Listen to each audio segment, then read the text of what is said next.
Welcome to my YouTube channel Techgene. इस video में हम एंगुलर के बहुत इंपॉर्टेंट कॉन्सेप्ट को डिस्कस करेंगे विच इज एंगुलर डायरेक्टिव्स। ठीक है, हम देखेंगे कि एंगुलर डायरेक्टिव्स क्या हैं, इसकी क्या इंपॉर्टेंस है, क्यों इसको हमें यूज करना चाहिए, क्या इसकी टाइप्स होती हैं। इन सारे इंपॉर्टेंट कॉन्सेप्ट्स को हम इस वीडियो में डिस्कस करेंगे।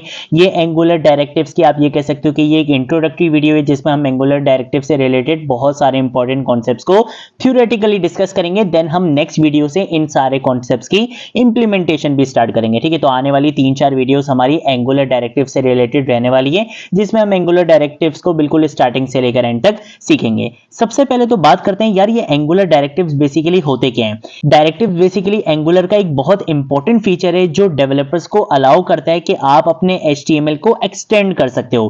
कैसे एक्सटेंड कर सकते हो? कोई भी उसमें कस्टम बिहेवियर ऐड कर सकते हो, डायनेमिक फंक्शनलिटीज इंप्लीमेंट कर सकते हो अपने HTML के एलिमेंट से रिलेटेड। ठीक है, इन सिंपल वर्ड्स अगर हम बात करते हैं कि भाई डायरेक्टिव्स की, तो ये एक ऐसे एंगुलर फीचर्स होते हैं जिनका हम यूज करते हैं अपने डॉम की मैनिपुलेशन के लिए। आपको पता है कि डॉक्यूमेंट ऑब्जेक्ट मॉडल बेसिकली आपके पास क्या होता है, एक प्रोग्रामिंग इंटरफेस होता है जो आपका ब्राउजर आपको प्रोवाइड करता है, जिसमें आपके वेब पेज का कंप्लीट स्ट्रक्चर दिख रहा होता है, कौन सा HTML का एलिमेंट कहां पर है। अगर आपने उसको मैनिपुलेट करना होता है तो आपको पता है कि भाई आप जावास्क्रिप्ट में जाके डॉक्यूमेंट ऑब्जेक्ट के मेथड और प्रॉपर्टीज का यूज करते हुए वहां पे मैनिपुलेशन करते हो। तो सेम ऐसे ही यहां पे एंगुलर में हमारे पास क्या होते हैं, डायरेक्टिव्स होते हैं जिनका यूज करते हुए हम अपने डॉम को क्या कर सकते हैं, मैनिपुलेट कर सकते हैं और बहुत इजीली मैनिपुलेट कर सकते हैं। हमें वो document dot gate element by ID, document dot gate element by class name, इतना लंबा चौड़ा काम हमें यहां पे करने की जरूरत नहीं होती। हमारे पास यहां पे क्या होते हैं, डायरेक्टिव्स का फीचर होता है कि भाई आप डायरेक्टिव्स का यूज करते हुए बहुत इजीली अपने डॉम में मैनिपुलेशन कर सकते हो।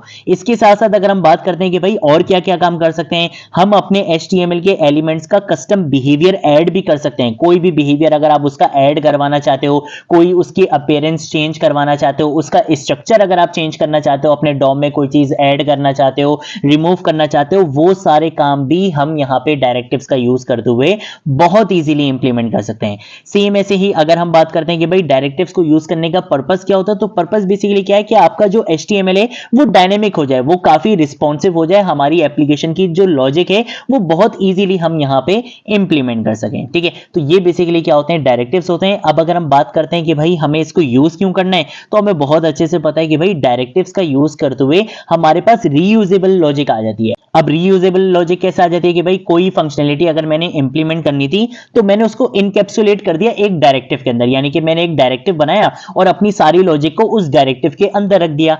अब जब भी मुझे उस लॉजिक को इंप्लीमेंट करना होगा, मुझे कहीं पर भी डॉम में कोई भी चेंजेस करनी होंगी, कोई भी मैनिपुलेशन करना होगा, तो वो काम मुझे दोबारा कॉपी पेस्ट करने की या दोबारा खुद से लिखने की जरूरत नहीं है। मैं अपने डायरेक्टिव का यूज करते हुए अपने कोड की रीयूजेबिलिटी को वहां पे इंक्रीज कर दूंगा। सेम ऐसे ही अगर हम बात करते हैं सेकंड पॉइंट की, विच इज डायनेमिक बिहेवियर।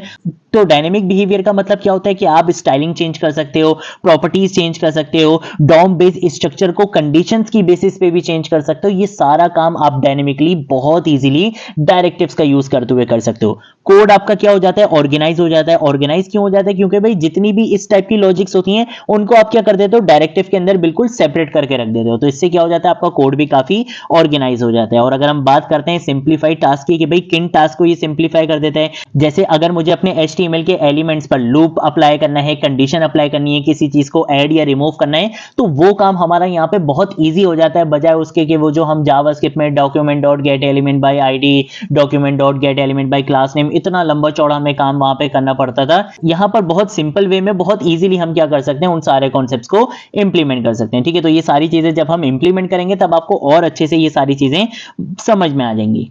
अब अगर हम बात करते हैं डायरेक्टिव की टाइप्स की कि भाई कितने टाइप्स के आपके पास डायरेक्टिव्स होते हैं, तो बेसिकली हमारे पास 3 टाइप्स के डायरेक्टिव होते हैं। एक होते हैं हमारे पास स्ट्रक्चरल डायरेक्टिव्स, एक होते हैं हमारे पास एट्रीब्यूट डायरेक्टिव्स और एक होते हैं हमारे पास कंपोनेंट डायरेक्टिव्स। तो अगर हम बात करते हैं स्ट्रक्चरल डायरेक्टिव्स की, तो स्ट्रक्चरल डायरेक्टिव्स बेसिकली हमारे पास वो डायरेक्टिव्स होते हैं जिनका यूज करते हुए हम अपने डॉम का स्ट्रक्चर को मॉडिफाई कर सकते हैं, यानी कि मैनिपुलेट कर सकते हैं। कोई भी एलिमेंट ऐड करना है, रिमूव करना है, वो काम हम किसका यूज करते हुए कर सकते हैं, स्ट्रक्चरल डायरेक्टिव्स का यूज करते हुए कर सकते हैं, क्योंकि वो आपके स्ट्रक्चर को क्या कर रहा है, बेसिकली मैनिपुलेट कर रहा है, चेंज कर रहा है। अब उसमें कौन कौन से डायरेक्टिव्स आ जाते हैं, ngif आ जाते हैं, ng4 आ जाते हैं, ng switch आ सकता है कि किसी भी एलिमेंट को हाइड या शो करवाना है, कोई भी कंडीशन वगैरह अप्लाई करनी है वो सारा काम आप स्ट्रक्चरल डायरेक्टिव्स का यूज करते हुए इंप्लीमेंट कर सकते हो और वो काम हम आने वाली वीडियोस में बहुत अच्छे से देखेंगे, ठीक है। इसके साथ साथ हमारे पास एट्रीब्यूट डायरेक्टिव्स होते हैं जो बेसिकली आपके एलिमेंट की एट्रीब्यूट प्रॉपर्टीज बनकर यूज किए जाते हैं। इनका पर्पस क्या होता है, इनको बेसिकली हम यूज करते हैं अपने एलिमेंट की अपीयरेंस को या बिहेवियर को चेंज करने के लिए। जैसे कि हमें स्टाइलिंग अप्लाई करनी है, कोई क्लासेस अगर अप्लाई करनी है डायनेमिकली, तो उन सारी चीजों के लिए हम क्या कर सकते हैं, एट्रीब्यूट डायरेक्टिव्स का यूज कर सकते हैं, क्योंकि ये आपके एलिमेंट के अंदर वहां पे यूज हो रही होंगी।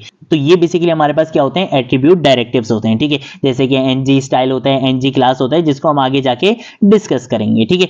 देन उसके बाद हमारे पास आती है third type which is component directives. के बेसिकली ये कंपोनेंट डायरेक्टिव्स क्या होते हैं, तो कंपोनेंट डायरेक्टिव्स क्या होते हैं, जो आपके पूरे कंपोनेंट को रिप्रेजेंट कर रहे होते हैं, जो एक टेम्पलेट बेसिकली बना लेते हैं जिसको आप बाद में क्या कर सकते हो, रीयूज कर सकते हो। जैसे कि अगर हमें नेव बार बनाना है, हमें हेडर बनाना है, हमें फुटर बनाना है, हमें पता है कि यार ये जो बेसिकली हमारा कंपोनेंट है इसको मुझे बार बार क्या करना पड़ेगा, रीयूज करना पड़ेगा। मेरी एप्लीकेशन में अगर 50 पेजेस हैं और मैं चाहता हूं कि भाई 50 के 50 पेजेस पे या 50 में से 48 पेजेस पे, 47 पेजेस पे मुझे अपने नेव बार को शो करवाना है, तो ये बेसिकली क्या है, मेरे कोड की रीयूजेबिलिटी है। यहां पे मैं अपने पूरे कंपोनेंट को क्या कन्वर्ट कर दूंगा, एक डायरेक्टिव में कन्वर्ट कर दूंगा, ठीक है। तो ये बेसिकली हमारे पास क्या हो जाते हैं, कंपोनेंट डायरेक्टिव्स हो जाते हैं, जिनकी एग्जांपल भी हम आगे जाकर देखेंगे, ठीक है। तो ये बेसिकली एक छोटा सा कॉन्सेप्ट होता है हमारे पास डायरेक्टिव्स का। छोटा सा कॉन्सेप्ट तो नहीं है, खैर इस पे हम 2-3 वीडियोस में बहुत अच्छे से डिटेल में बात करेंगे। एक एक डायरेक्टिव को हम सेपरेट वीडियो में डिस्कस करेंगे ताकि आपके सारे कॉन्सेप्ट्स बहुत अच्छे से क्लियर हो। इसके साथ साथ प्रैक्टिकल एग्जांपल्स के साथ हम कवर करेंगे कि भाई रियल लाइफ एग्जांपल्स में किन सिनेरियोज में हमें कहां पे कौन सा डायरेक्टिव यूज करना है, किस तरह से हम उसको यूज कर सकते हैं। इन सारे इंपॉर्टेंट कॉन्सेप्ट्स को हम आने वाली वीडियोस में डिस्कस करेंगे, ठीक है। तो ये थी हमारी आज की वीडियो। अगर कोई चीज नहीं समझ आई नीचे कमेंट सेक्शन में पूछ लेना, सोशल मीडिया अकाउंट से पूछ लेना, मैं जरूर आप लोगों को रिस्पॉन्ड करूंगा। अगर आप लोगों ने अभी तक इस एंगुलर 19 की प्लेलिस्ट को एक्सेस नहीं करा है तो भाई जल्दी से इस प्लेलिस्ट को एक्सेस कर लो, ज्यादा से ज्यादा शेयर करो, क्योंकि यहां पर आपको एंगुलर 19 बिल्कुल स्टार्टिंग से लेकर एंड तक सिखाई जाएगी, ठीक है। तो इस प्लेलिस्ट को जरूर एक्सेस कर लो और ज्यादा से ज्यादा शेयर करो। आज की वीडियो के लिए इतना ही, अब हम मिलेंगे नेक्स्ट वीडियो में नेक्स्ट टॉपिक के साथ। तब तक के लिए बाय बाय।